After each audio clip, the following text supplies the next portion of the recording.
John chapter 11 verse 4. But when Jesus heard it, he said, "This illness does not lead to death. It is for the glory of God, so that the Son of God may be glorified through it." John chapter 11 verses 21 to 22. Martha said to Jesus, "Lord, if you had been here, my brother would not have died. But even now, I know that whatever you ask from God, God will give you." The stories and parables in the Gospels are usually short and concise. However, in John chapter 11, there is a rather long account of Jesus resurrecting a dead man by the name of Lazarus. The story begins with a brief description of Jesus' close friendship with Lazarus and his sisters, Martha and Mary. Jesus loved this family from Bethany, and the siblings loved and revered Jesus. Listen to the manner the sisters talk to the Lord. It is like family members having a conversation. Their deep friendship is unmistakable. So, it is somewhat strange how Jesus responded to the sisters' plea for help. Lazarus was seriously ill. Instead of going to visit him immediately, Jesus replied nonchalantly, "This illness does not lead to death." Jesus continued to stay where he was for 2 more days. He did so deliberately. Meanwhile, Lazarus died.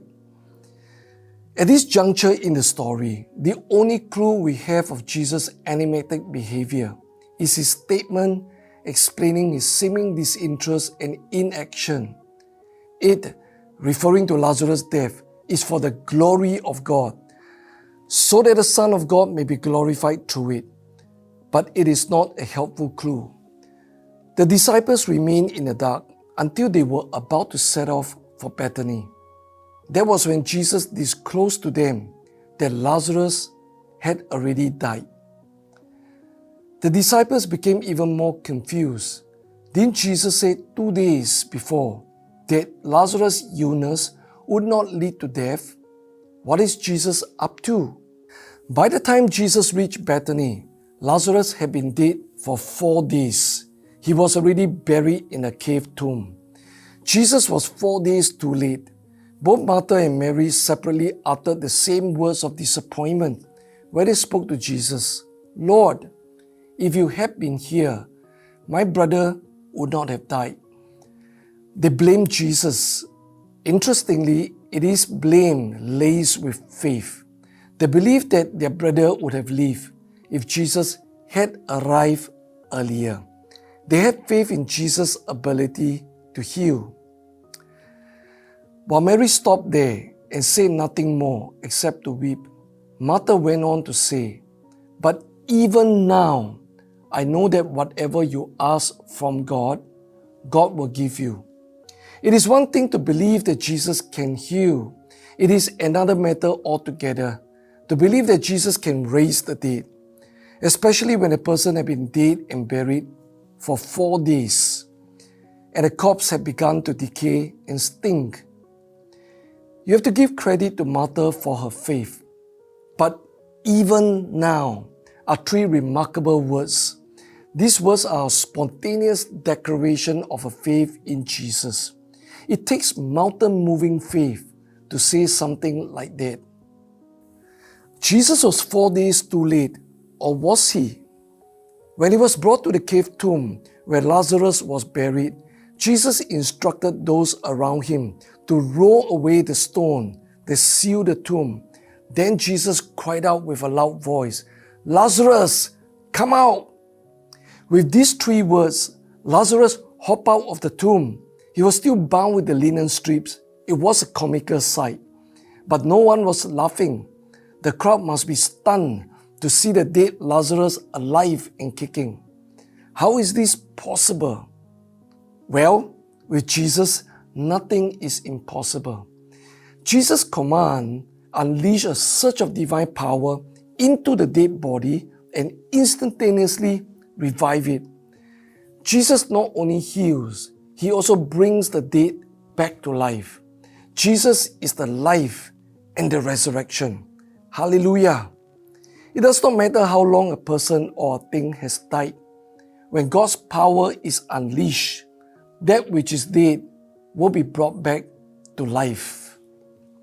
Now we understand the reason for Jesus' delay in responding to Martha and Mary's call for help. It was intentional. Jesus deliberately delayed his trip by 2 days so that by the time he reached Bethany, Lazarus would have already been dead and buried for 4 days. Without Lazarus' death, there could be no miracle of resurrection. Jesus runs the risk of being misunderstood. Some modern readers might take issue with Jesus' intent and action, accusing him of causing unnecessary distress and pain to Martha and Mary. True, but the final outcome is worth it. An important truth is revealed. Jesus is the resurrection and the life. The people believed that Jesus was the Messiah, and in him was everlasting life. Going through the process, Martha, Mary, and Lazarus' faith were undoubtedly strengthened. Readers of John's Gospel in the last 2,000 years learned important lessons concerning faith, resurrection, and how God works in their lives. Above everything else, God is glorified through the Lazarus resurrection miracle. Jesus spelled out the objective from the beginning. It is for the glory of God, so that the Son of God may be glorified through it. Indeed, Jesus is glorified. No other religions boast of their God's ability to bring life to the dead except for Christianity. If Jesus could resurrect a man, he can bring to life anything that is dead. Does God work the same way in our lives? Does he sometimes wait till circumstances in our lives turn hopeless before he intervenes? God certainly does. Sometimes, I think God is fond of doing that. I had such experiences in my life on a few occasions. They were always challenging and never pleasant. Experiences like that stretch your faith and build our trust in God. It also assures us of God's faithfulness. He never fails. There are more than a few such examples in the Bible. Joseph encountered a series of severe afflictions and injustices, one after another, for many years. His hope of freedom and realizing his God-given dreams were as good as dead. Then, one day, God unexpectedly and suddenly changed his circumstances. He went from a prisoner in Pharaoh's dungeon to the second in command in Pharaoh's court in the space of a day. Moses and the Israelites were trapped between Pharaoh's advancing army and the Red Sea. Realistically, they had no way of escape and they faced the imminent prospect of total annihilation. At the most desperate moment, God parted the Red Sea for them to cross safely to the opposite shore. Who would have thought that Daniel's 3 friends could have escaped the fiery furnace? They were already thrown into the furnace. They were as good as dead, but God rescued them. In these and other stories, God waited till all possibilities had diminished and all hopes were extinguished. Then he stepped in to deliver his people from their troubles. Some time ago, I released a prophetic word during my sermon. We have entered a time when we're going to witness God's amazing grace in our lives. We're going to experience breakthroughs and restorations, physical and spiritual restorations in many areas of our lives. God will restore to you the years that the locusts have eaten.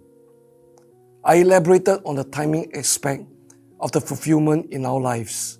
I mentioned that your breakthroughs and restoration may come like the Red Sea miracle. Just when you think that all is lost, God will intervene.